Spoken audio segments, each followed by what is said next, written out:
Okay, once again, magandang gabi sa lahat.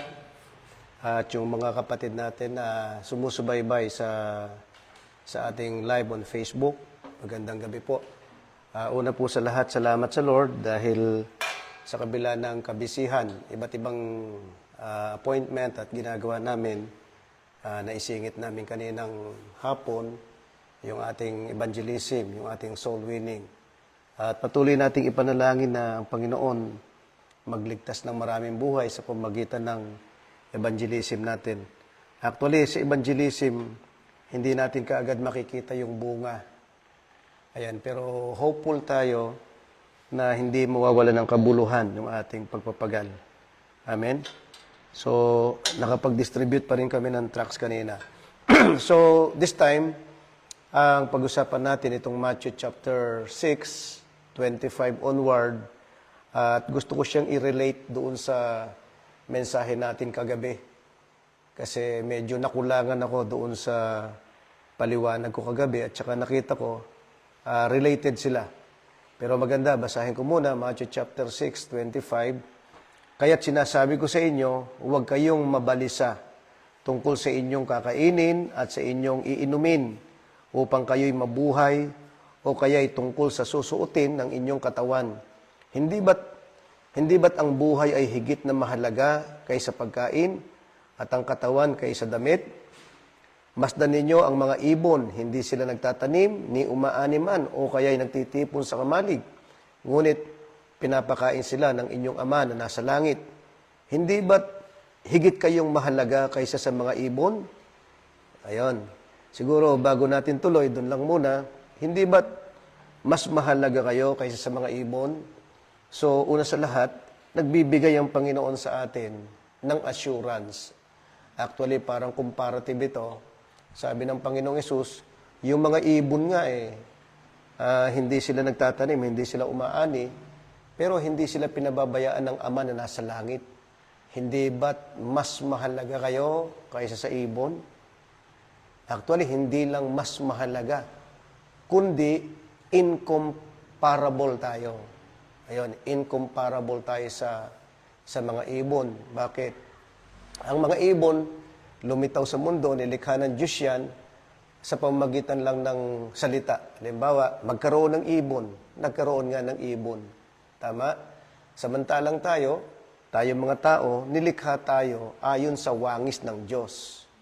Kaya, incomparable tayo sa ibon. Pero ang Panginoon, ginawa niyang comparative statement. Sabi niya, comparative, ano tawag dito? Question. Hindi ba't mas mahalaga kayo kaysa sa mga ibon? Amen ba? So ano ang gustong resolbahin ng Panginoon dito sa tanong na ito? Actually, meron siyang nire-resolve sa atin meron siyang sinusolusyonan sa atin. Alam niyo kung ano yon? Yung pagkabalisa, yung pag-aalinglangan, yung pagkalungkot dahil sa kawalan ng mga basic needs natin. Amen. Basic needs, basic commodities, sabi na economics, Yung yung kailangan natin araw-araw, kapag wala yung mga yon, ay nababalisa tayo. At sa totoo lang, normal na sa atin yung mabalisa. Tama ba? Kaya ito yung binibreak ng Panginoon. Ito yung gusto niyang maalis sa atin bilang mananampalataya. Bakit? Kasi hindi ka na non-Christian. Parang sinasabi ng Panginoon, nung hindi ka pa mananampalataya, nung hindi mo pa ako kilala, nung hindi mo pa ako tinatanggap bilang Panginoon, bilang tagapagligtas, bilang provider, normal lang sa'yo yung mag-alala. Pero ngayon, iba na yung buhay mo. Yun ang gustong insinuate ng Panginoon. Ngayon, iba na yung buhay mo. Tinanggap mo ako bilang Panginoon, bilang tagapagligtas, bilang provider mo, tapos mag-aalinglangan ka. Kaya ang ginamit ng Panginoon, yung mga bagay na sa tingin ng tao walang kwenta. Sa ibang version at saka sa ibang chapter, ang ginamit ng Panginoon dito na ibon, pipit. Sino yung nakakita na ng pipit? Gian, nakakita ka na ba ng pipit? Pero pipit, hindi pa. Ang pagkakaalam ko dito sa local version, dito sa sa nakikita lang natin ng mga ibon dito, puweray sa ibang lugar, ang smallest bird na, no? Dito sa nakikita natin sa Cabiao, ang smallest bird na, yung pipit. Naget nyo? Ayan, kaya yun, nung bata kami kasi, alam nyo, marami sa amin yung mahusay magtirador. Marami kaming napapatay na ibon. Siguro naman na namin kay Tatang yun eh. Si Tatang kasi kapag gusto naming magkatay ng manok, tatapat lang siya doon sa santol. Mapipili niya kung ano yung papatayin. Di ba, umahapon yung manok, yung magkakatabi. Alam niya kung ano yung titirahin niya. Pag tinirador niya, meron ng babagsak na isa. Ayan, mahusay si Tatang sa tirador. Hindi ko alam kung may tirador pa siya sa bahay. Meron pa ba? Meron pa. Ewan ko lang ngayon kung marunong pang tumira. Pero nung araw, ganon, at kaming mga kabataan nung araw, dahil walang cellphone, ang pinakalaruan namin at saka ang pinaka-armas namin, tirador. Kaya napakahusay namin, lalo na yung mga nakatayong lata. Pero hindi, bihira kaming makapatay ng pipit. Kasi maliit eh. Maliit, tsaka medyo malikot. At saka yung tawag dito, Mayra Capra ba yun? Nakalimutan ko na yung ni Maria Capra. Yung Maria Capra kasi, maganda yung kulay nun eh. Sasayaw-sayaw lang yun. Pag tinirador mo, sasayaw-sayaw lang. Nalilihis sa bala. Pero nandun lang siya. Yan, marami kami mga experiences dyan. So dito, may version ng ginamit pipit. So ibig sabihin na natin na less important, hindi ganong mahalaga. Pero sabi ng Panginoon, yun yung mga pipit ay hindi nagtatanim, hindi umaani, pero pinapakain sila ng Ama sa Langit, hindi pinapabayaan. Kayo pa kaya? So once again, ang sinisira ng Panginoon dito, yung pagkabalisa. Pero aminin natin ang katotohanan bilang Kristiyano, pati mga nanonood sa Facebook, bilang Kristiyano, may mga pagkakataon, nag-aalala tayo. Kaya sabi ko nga kagabi, kaya yung tao walang himala sa Panginoon, walang provision sa Panginoon, pilit niyang ginagawa ng paraan yung isang bagay na dapat Diyos ang gumawa ng paraan. Nakuha niyo? Pilit niyang sinusolusyonan yung isang bagay na dapat Diyos ang nagbibigay ng solusyon. Tama nga, wala naman sanang problema kung solusyonan mo isang bagay kasi ginagamit mo yung kakayanan mo na pinagkaloob ng Diyos, pero hindi yun ang unang dapat mong gawin. Ang unang dapat mong gawin ay magpasakop ka, kumonsulta ka sa Panginoon, manalangin ka, maghingi ka ng wisdom. Panginoon, ano ba yung gagawin ko na solusyon dito sa bagay na ito? So, ibig sabihin, bibigyan ka ng Panginoon ng wisdom. Amen. Para masolusyonan mo yung isang bagay na sa paningin mo ay mahirap solusyonan. Nagigit ba natin?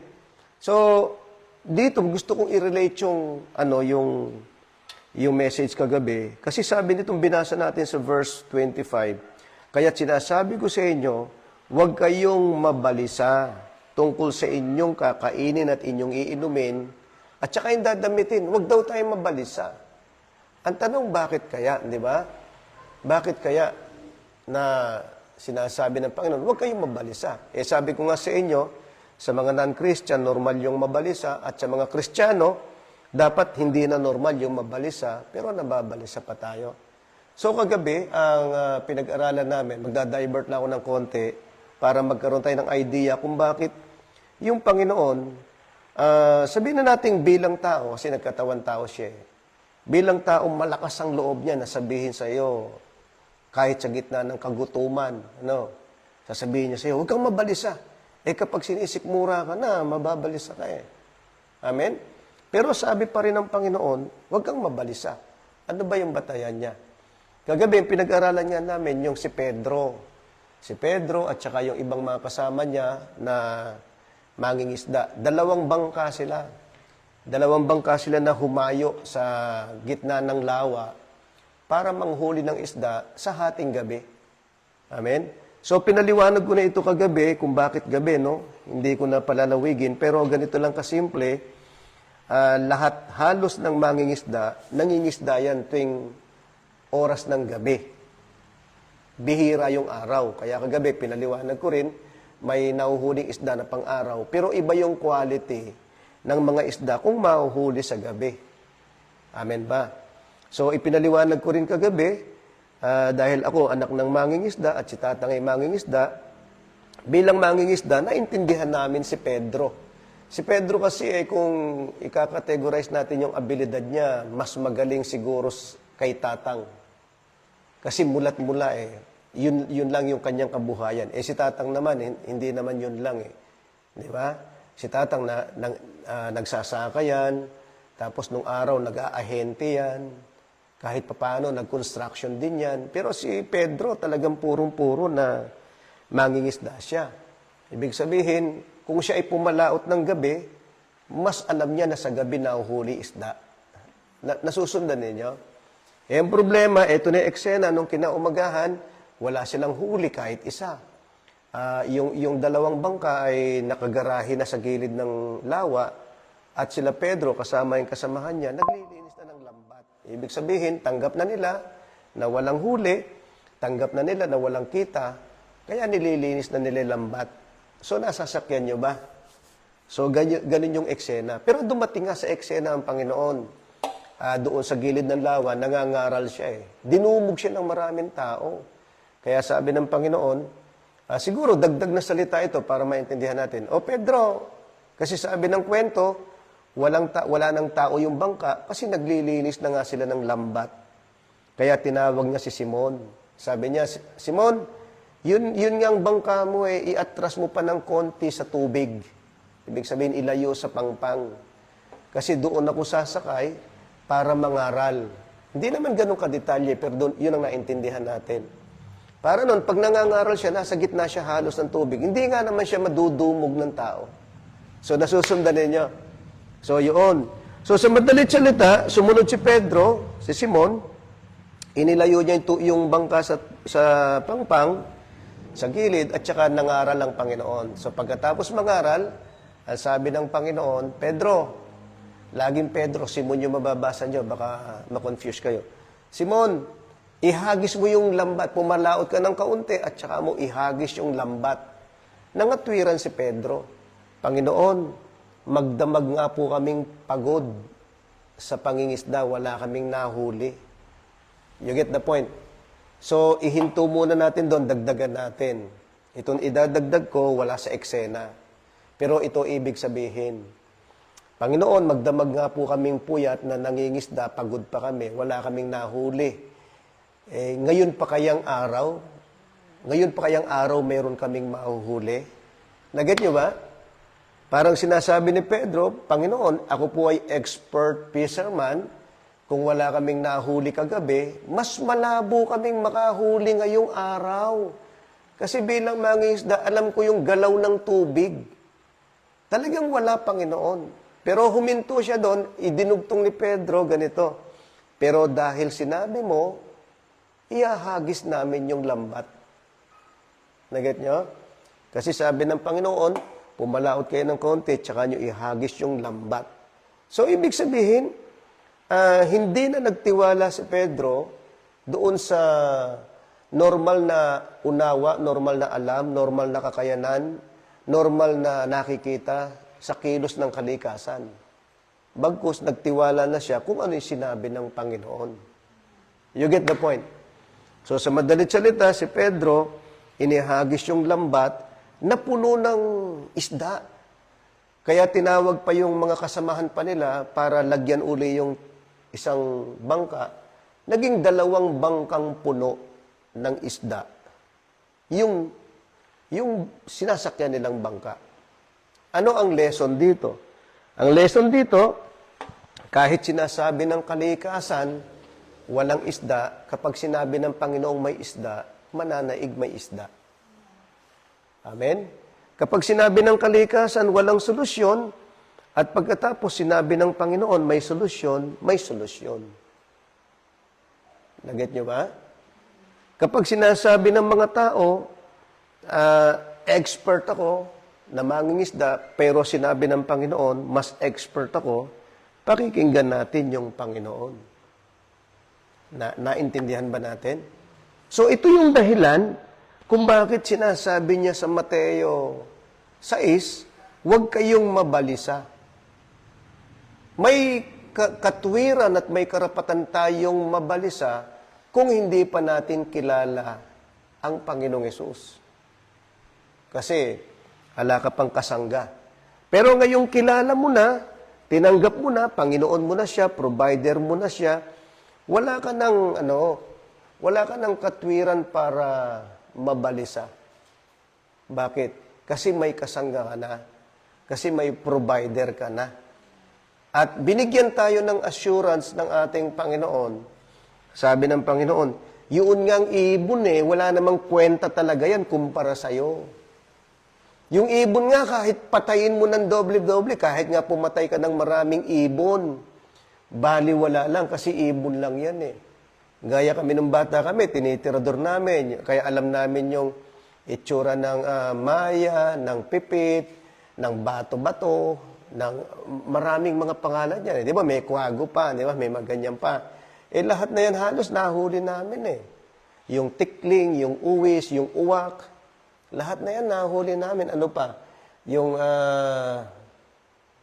nakalimutan ko na yung mga domestic birds, So, kahit pagpapatay namin nung araw yun, hindi naman kami nabibilanggo kasi nga walang kwenta So, parang sinasabi ng Panginoon, yun nga ang walang kwentang creation.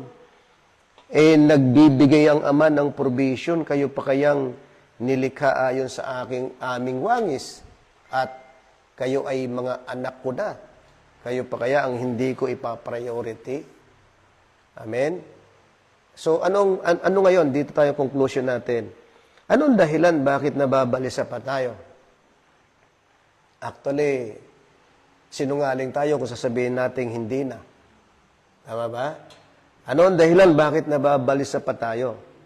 Ang dahilan kaya nababalisa pa tayo, hindi dahil kulang ang provision, kundi dahil kulang ang pananampalataya sa Panginoon.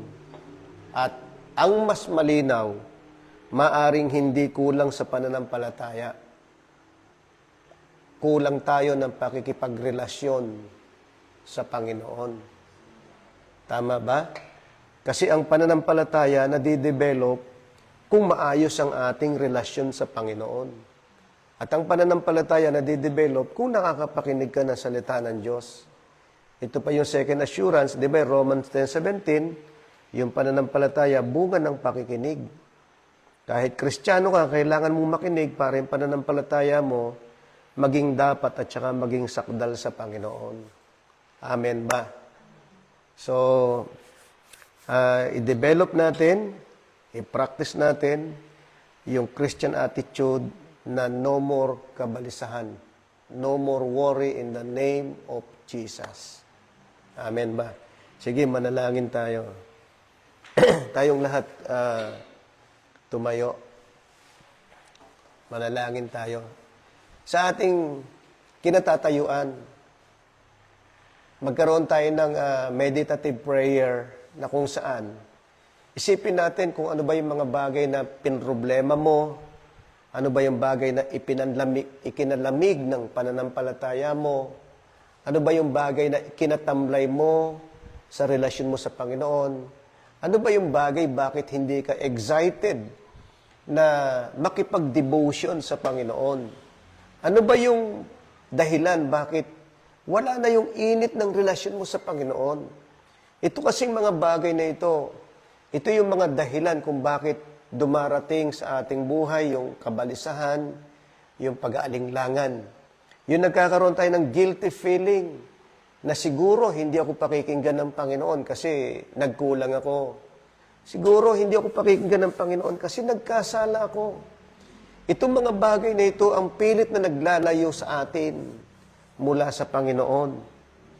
Ngunit kung i-confess natin sa Lord yung mga bagay na yan, at muli bibigkasin ng ating labi na Panginoon, nagbabalik ako sa iyo, yakapin po ninyo ako. Gusto ko po muling madama, Panginoon, yung relationship po natin. Gusto ko pong muling madama yung pagniningas ng ating relationship. mararamdaman natin yung malayang pagkilos ng banal na Espiritu. Mararamdaman natin yung divine comfort ng banal na Espiritu. Hallelujah. Salamat po. Pasalamatan natin yung Panginoon.